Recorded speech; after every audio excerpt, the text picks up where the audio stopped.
Praise the Lord. ஆண்டவராகிய இயேசு கிறிஸ்துவின் இனிய நாமத்தில் உங்களை வாழ்த்துகிறேன். இந்த காலையில் உங்களை சந்திக்கிறது ரொம்ப சந்தோஷம்.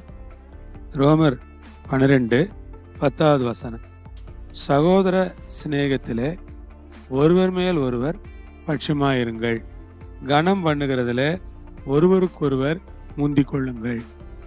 இந்த வசனத்தை இந்த காலை தியானத்திற்காக எடுத்துக்கொள்ளலாம். சகோதர சிநேகத்திலே ஒருவர் மேல் ஒருவர் பட்சமாயிருங்கள். இவ்வளோ அருமையான வசனம் பாருங்க. சகோதர சிநேகம் என்று சொல்லுகிறார்.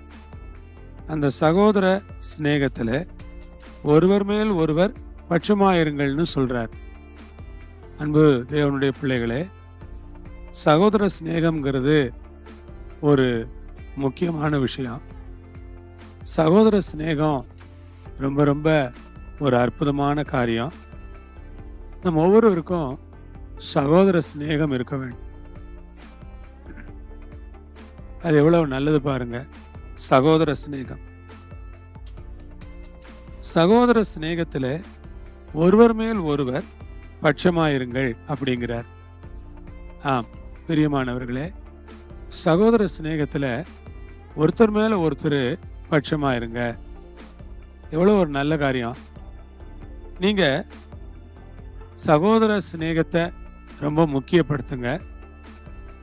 சகோதர அன்பை ரொம்ப முக்கியப்படுத்துங்க. சகோதர அன்புல நீங்க நிலைச்சிருக்கிறவங்களா இருங்க. சகோதரர் மேல உள்ள அன்பை நீங்க விட்டுறாதீங்க. சகோதரர்கள் மேல அன்புள்ளவர்களா இருங்க. ஒருத்தர் மேல ஒருத்தர் பட்சமா, அதாவது பிரியமா, அன்பா, எப்படி இருக்கிறீங்க, நல்லா இருக்கீங்களா, என்ன செய்கிறீங்க, குடும்பம்லாம் எப்படி இருக்கு, சூழ்நிலைகள் எல்லாம் எப்படி இருக்கு, பிள்ளைங்கள்லாம் எப்படி படிக்கிறாங்க, உங்கள் மனைவி நல்லா இருக்காங்களா, உங்கள் குடும்பத்தில் எல்லா காரியங்களும் நல்லபடியாக நடந்துக்கிட்டு இருக்குதா. இதுதான் சகோதர சிநேகத்தில் ஒருவர் மேல் ஒருவர் பட்சமாக இருப்பது என்று நான் நம்புகிறேன். கர்த்தருக்கு ஸ்தோத்திரம். கனம் பண்ணுகிறதுல ஒருவருக்கொருவர் முந்திக் கொள்ளுங்கள்னு சொல்றார். கனம் பண்றதுல கூட ஒருவருக்கொருவர் முந்திக் கொள்ளுங்க. பிரியமானவர்களே, கனம் பண்றதுல ஒருத்தருக்கு ஒருத்தர் முந்திக் கொள்ளணுமா, எவ்வளோ நல்லது பாருங்க. நம்ம ஒருத்தர் முந்தி கனம் பண்ணணும். அவர் எனக்கு ஸ்தோத்திரம் சொல்லட்டும், ஏன் அவர் எனக்கு வணக்கம் வைக்கக்கூடாதா, அவர் பேசக்கூடாதா, நான் தான் பேசணுமா, ஏன் அவர் அப்படி இருக்கிறாரு, ஏன் அவர் அப்படி இருக்கணும், ஏன் அவர் அப்படி நடந்துக்கிறாரு, அந்த மாதிரி இல்லை. அந்த மாதிரி இல்லாதபடிக்கு ஏன் நான் முந்திக்கிட்டா என்ன தப்பு இருக்கு, முந்தி ஏன் நான் வணக்கம் சொல்லக்கூடாது, முந்தி ஏன் நான் பிரைஸ் லார்ட் சொல்லக்கூடாது, முந்தி ஏன் நான் நல்லா இருக்கிறீங்களான்னு கேட்கக்கூடாது, முந்தி வாங்கன்னு நான் ஏன் கூப்பிடக்கூடாது, முந்தி நான் ஏன் அவங்கள்ட்ட நல்ல விதமாக நடந்துக்க கூடாது, அப்படி நான் நடந்துக்கலாமே அப்படின்னு நம்ம நினைக்கணும். சகோதர சிநேகத்திலே ஒருவர் மேல் ஒருவர் பட்சமாயிருங்கள். கனம் பண்ணுகிறதுல ஒருவருக்கொருவர் முந்திக் கொள்ளுங்கள். ஆண்டவருக்கு ஸ்தோத்திரம்.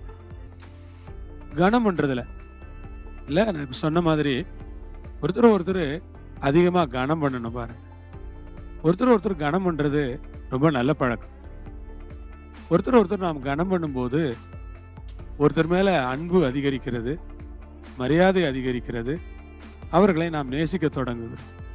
ஆகவே ஒருவருக்கொருவர் கனம் பண்ணுகிறதுல ஒருவருக்கொருவர் முந்திக் கொள்ளுங்கள்.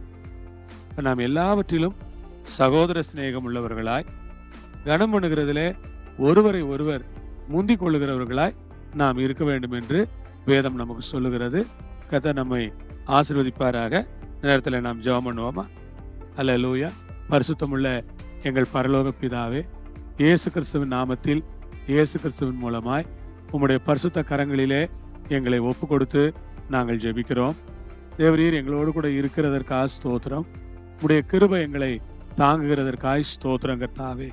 சகோதர சிநேகத்தில் ஒருவர் மேல் ஒருவர் நாங்கள் பட்சமா இருக்கவும், கனம் பண்ணுகிறதுல ஒருவருக்கொருவர் நாங்கள் முந்திக் கொள்ளவும் எங்களுக்கு நீங்க உதவி செய்யுங்க. பெரிய காரியம் செய்து உம்முடைய நாமத்தை மகிமைப்படுத்துங்க. துதிகன மகிமை உங்களுக்கு தான். இயேசுவின் மூலமா ஜெபிக்கிறோம் எங்கள் பரமபிதாவே, ஆமென். அல்லேலூயா. ஆண்டவருக்கு மகிமை. கர்த்தர் உங்களோடு இருப்பார், உங்களை ஆசீர்வதிப்பார். ஆமென், ஆமென்.